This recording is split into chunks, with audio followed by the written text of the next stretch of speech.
Well, wonderful. This is the CASE Author Spotlight Series, and it's really my pleasure this morning to welcome Dr. Rebecca Hahn from Columbia University. And we're going to be talking about the recent guideline and standards document on the performance of TEE screening for structural heart interventions. And I know you were able to serve as the first author. And again, I want to welcome and thank you for taking the time to speak with me today. Oh my gosh, it's really my pleasure. It's this guideline is an important, I think, addition to all of our ASE guidelines, and so I really welcome the opportunity to talk about it. Wonderful. Well, you know, I've had the pleasure of looking through it now multiple times, first as a reviewer and then since as other things, and it's just such an excellent document, and I think it collates so many critical, important concepts and images in one place that nothing else does. And to me, you know, I can't imagine what creating a document nearly 75 pages is like. It's a phenomenal undertaking. And so we appreciate that you did this. But I wonder if you could just sort of start out by telling us, what did you identify and maybe want to create that you thought was most, an important fundamental aspect of this document? Oh, well, thanks for that question. I think when we first started on this endeavor, we really wanted to have a clear message, and one of those is that because interventional echocardiography has really become its own subspecialty and being recognized as such, however, the pre-procedural imaging is often done by level 2 echocardiographers. We really needed a document that would allow us to outline both the anatomy and the important anatomy and mechanism of disease that would be important for decision making about structural interventions. And so that's what this document is intended to be. It's intended really for all training levels for physicians at any point in their career who are performing these transesophageal echoes as a screening procedure for possible structural heart intervention, and allows them to then identify the mechanism of the structural or valvular dysfunction, as well as the anatomic and hemodynamic abnormalities, and then finally the anatomic features that would be important for the decision-making about the device. Yeah, I think that you really bring out an important concept, right? For those of us that are sometimes in there doing these procedures, you never want to be stuck in that situation when you're questioning, how did they get to this point, right? What happened up until this point that got us to where we are now that may not have been that smooth? And so yeah, this is a really well-needed, well-timed document. And by the way, for those of you that are new to these Author Spotlight series, we have those QR codes in the background. You can quickly take a photo link at the very top QR code there and actually bring up the document we're talking about. And then some of the incredible sort of central illustrations on different areas are also available to you underneath that. But, so that's wonderful. So you touched on the idea that, you know, there's something in here for both the more novice or less senior imager, as well as the sonographer, as well as the trainee. Yeah. And that was something that was important to you guys as well.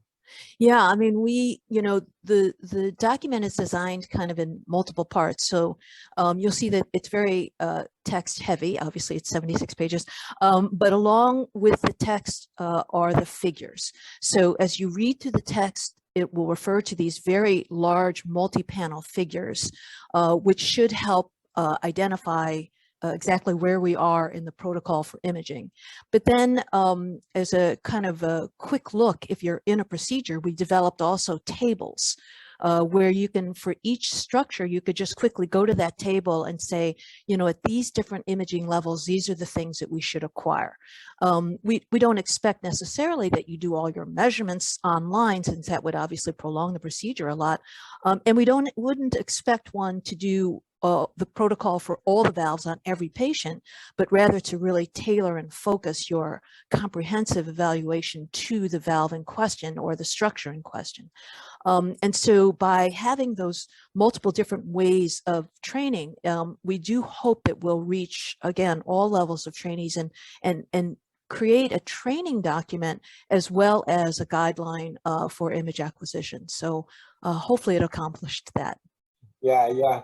I think, again, when I look back at, you've been so fundamental in our understanding of some of the subtleties of valve imaging, I think, and it's those subtleties, right, that make the difference between a successful or a poor outcome. The foundation of the success of this structural heart program really rides on the back of the imaging, and the finesse and the subtlety of the imaging is what really helps ride the great success of the best structural programs. And I think, looking back in time, some of the very subtle changes you showed us about measuring LVOT and what the aortic valve looks like, and you use the multimodality imaging or the 3D, tomographic displays to help us understand that. And again, I think it takes time. There is a level of experience that just the more novice, performer will never achieve.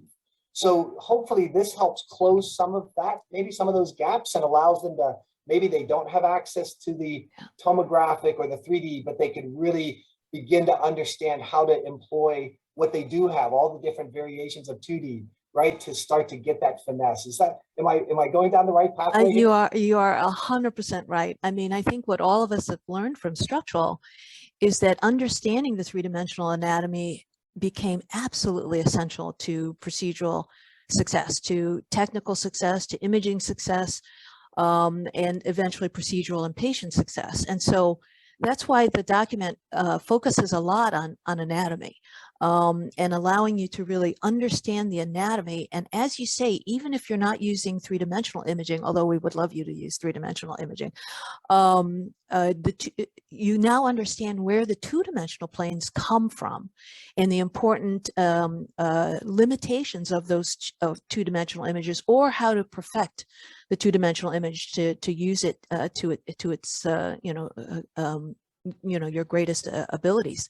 And so I do think that anatomy, we've learned that anatomy for everything, not just structural, but understanding the anatomy of the heart, the three-dimensional anatomy, only helps the echocardiographer understand what they're seeing and how to read and interpret their images. And so, again, I think you were spot on. Yeah, this is it's so fascinating. I think I could talk to you all day, and we're going to try to keep this relatively short, but I'd love to just walk through each of the different structures and learn from you. But again, maybe we'll have to do another one of these at another date. But I know you've been doing this for a long time now. What did you take away from this? What did you learn from this? Because I'm sure every time you get involved in something like this, there's some things you learn as well. Yeah, I mean, I think writing a guideline is can be tough, but I think the beauty of this guideline and the group of co-authors that we gathered together was that they were incredibly engaged, and throughout the process. This was a 2-year process because of COVID.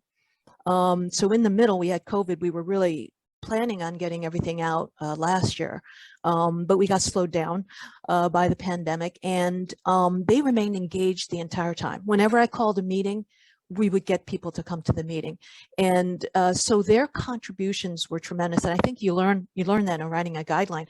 But the other thing is that the field is constantly changing, and so when you have a field that's so dynamic and a document that's taken so long to write, you really have to be nimble.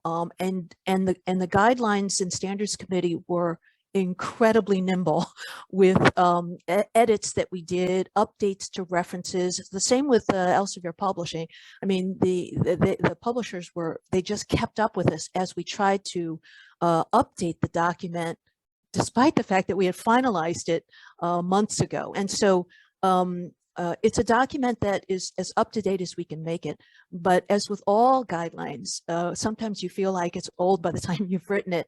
But we have indeed attempted to use the most up to date modalities of imaging, and attempted to, again, keep it as relevant as possible. And hopefully it will remain relevant for some time. Well, I think you're correct, and some of the audience may not be aware that the Society of Echo has agreed to create a living document, model, and so this is something that will be updated on a regular basis. So again, I want to thank you for joining me today. Remind our listeners that every echo that you see today has a teaching point, and every teaching point is a potential case report submission. So keep sending them our way. I hope you all learned something new. I know I did, and I want to thank you again today for taking the time and providing us with this wonderful document. Thanks, Becky. Thanks for having me, Vince.